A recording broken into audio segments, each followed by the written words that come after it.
जागोरजनना रागाद्यक्षयमुपागता यस्य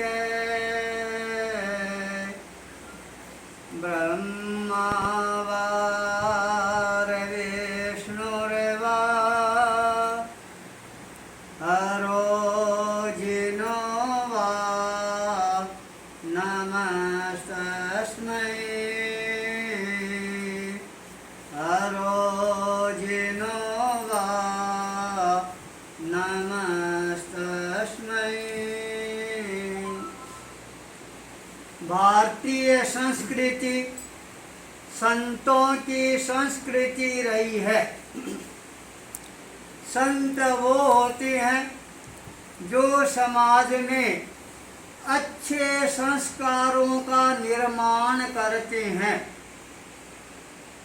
जो व्यक्ति अपने जीवन को संस्कारवान बना लेता है, वह व्यक्ति अपने पूरे परिवार को संस्कारवान बनाने में सफल हो सकता है।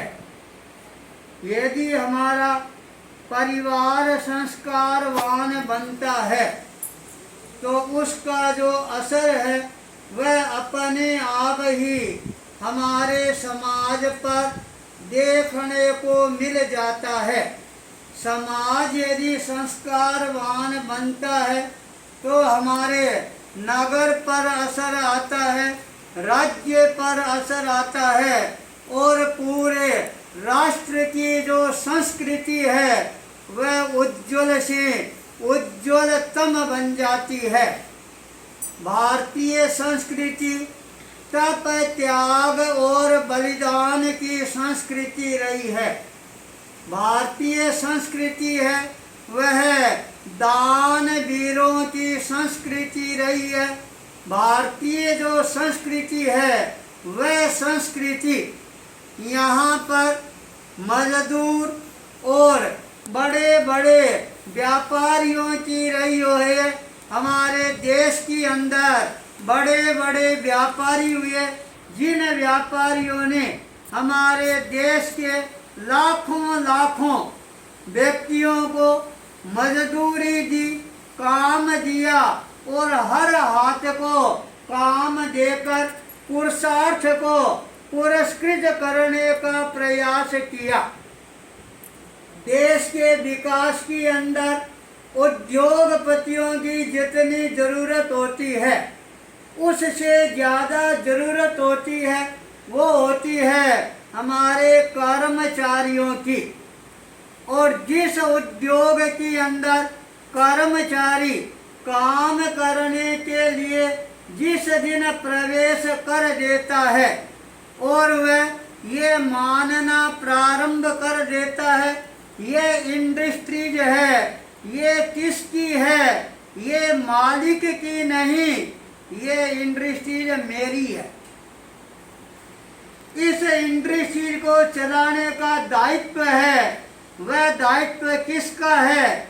आज मैंने प्रवेश कर लिया है, ये मेरा दायित्व है। मैं अपनी इंडस्ट्री को किस रूप में मजबूती प्रदान कर सकता हूँ। जब हर वर्कर के मन में ये भावना जगती है वही इंडस्ट्री आगे जाकर सफलता के झंडे हैं वो गाड़ने में सफलता प्राप्त कर सकती हैं। उद्योगपति है वो तो केवल आपको तनख्वाह दे सकती हैं, इससे ज़्यादा वो कुछ भी नहीं कर सकती। सारा दारोमदार है वो किन पर होता है? वर्करों पर। एक मशीन का भी निर्माण करना है तो कौन करेगा? मालिक करेगा, मजदूर को ही करना पड़ेगा। मशीन खराब हो गई तो ठीक कौन करेगा? मालिक करेगा, वर्कर ही करेंगे। तो सारा दायित्व है वो किस पर होता है? वर्करों पर। और आज हम सबसे बड़ी लोह मंडी गोविंदगढ़ के इस प्रतिष्ठान के अंदर हमने प्रवेश किया। हमारे सामने उद्योगपति भी बैठे हुए हैं और हमारे वर्कर लोग हैं वो भी बैठे हुए हैं। इन दोनों का जो सामंजस्य होता है वही इस देश को मजबूती प्रदान करने वाला होता है। मालिक वह होता है जो हर मजदूर के सारी चीजों का ध्यान रखता है, परिवार का, स्वास्थ्य का और उनके जीवन यापन की सारी सुविधाओं का ये ध्यान रखना होता है। यह मिल मालिक का काम होता है, मजदूरों का काम होता है। हम यहाँ आए हैं, किस लिए आए हैं? केवल पेट पालने के लिए नहीं, परिवार चलाने के लिए नहीं, हम हमारे देश की बुनियाद है उसको मजबूत करने के लिए आए हैं। ये विचारधारा जब हमारे वर्करों के मन में आती है तो मालिक होता है अपने वर्करों का काम देखकर स्वयं खुश हो जाता है और उनको आगे बढ़ाने के लिए, उनको सैलरी और ज़्यादा देने के लिए वो अपने आप तैयार हो जाते हैं। सैलरी मांगनी नहीं पड़ती है, हमारी बढ़ाओ, ये तो इनका दायित्व बनता है। पर मजदूरों के भीतर आज मैं देख रहा हूँ एक बहुत बड़ा अवगुण है, वो भी धीरे धीरे प्रवेश कर रहा है। सब में कर रहा है ये नहीं, कुछ में कर रहा है और वह सबसे बड़ा अवगुण है, वो है शराब का, सिगरेट का, चरस का, भांग का, तंबाकू का। और एक अवगुण यदि हमारे शरीर में आ गया क्या होगा? अपने भीतर का जो पूरा ढांचा है वह गलना प्रारंभ हो जाएगा, सड़ना प्रारंभ हो जाएगा और हमारे को पता भी नहीं लगेगा। अभी 2 साल से हम देख रहे हैं पूरे विश्व के अंदर, और जो कोविड-19 का एक चिंताकारी समय आया, हजारों लाखों व्यक्ति है वो संसार को छोड़कर चले गए। किसी के छोटे छोटे बच्चे रह गए, किसी की औरत रह गई, किसी के बूढ़े माँ बाप रह गए। सेवा करने वाले, परिवार चलाने वाले व्यक्ति चले गए। क्यों चले गए? इसको यदि हम देखेंगे, जितने भी व्यक्ति गए हैं आप उनका इतिहास उठाकर देख लो। जो बीमारियों से जकड़े हुए थे वही व्यक्ति मरे, और जिनका इम्यूनिटी पावर है ये मजबूत था वो व्यक्ति कभी भी इसकी चपेट में नहीं आई। तो बीमारियों की चपेट के अंदर लाने वाला कौन है? शराब है, भांग है, तंबाकू है। ये जो नशीले पदार्थ ये हमारी देश की संस्कृति को खोखला करने वाली है। मजदूरों को एक बार यदि ये लत लग जाती है परिणाम क्या आएगा? 500 रुपये आप प्रतिदिन कमाओगे, घर कितने रुपए लेकर जाओगे? 100 भी नहीं ले जाओगे। सीधा ढाबे में जाओगे, शराब की बोतलों लोगे, पियोगे, घर जाओगे, पत्नी से झगड़ा करोगे, बच्चों से झगड़ा करोगे, मार पीट करोगे। परिणाम क्या आएगा?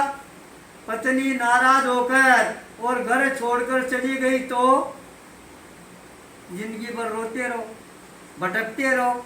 सड़कों पर फिर कोई पूछने वाला हमारे को नहीं मिलेगा।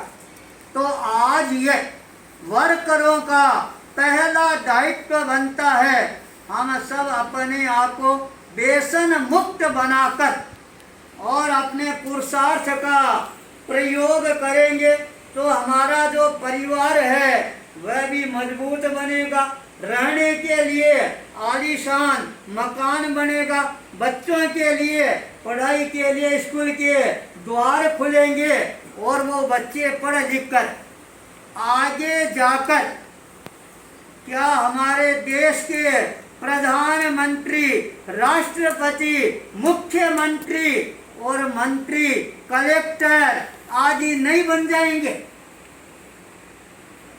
इन सब का अवरोध करने वाला कौन?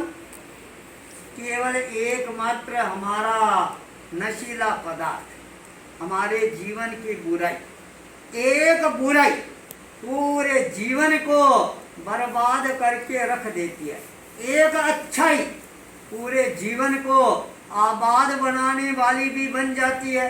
तो आज अच्छा योग मिला, संतों का सानिध्य मिला और आप सभी वर्कर लोग अपने मन में चिंतन करेंगे और इस दिशा में आगे बढ़कर स्वयं व्यसन मुक्त बनकर अपने पूरे परिवार को व्यसन मुक्त बनाएंगे तो आपकी उपयोगिता है वह और ज़्यादा बढ़ जाएगी। और आज हमारे गोविंदगढ़ के प्रसिद्ध उद्योगपति भाई सुरेंद्र जी, लक्ष्मी जी के इस अनुष्ठान के अंदर आने का योग मिला। पूरे पंजाब प्रदेश के ये अध्यक्ष भी रही हैं और एक तरह से संरक्षक भी रही हैं और अभी भी उनका बहुत बड़ा योगदान है। पंजाब प्रदेश के हमारे मंत्री खुल्लर साहब वो भी यहाँ पर बैठे हुए हैं।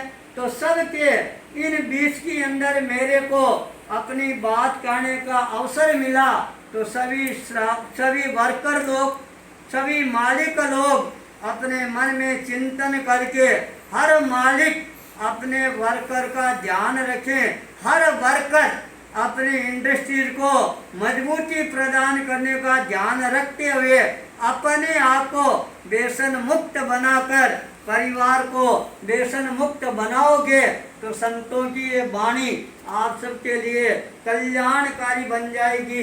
इसी मंगल भावना के साथ ओम अरहम।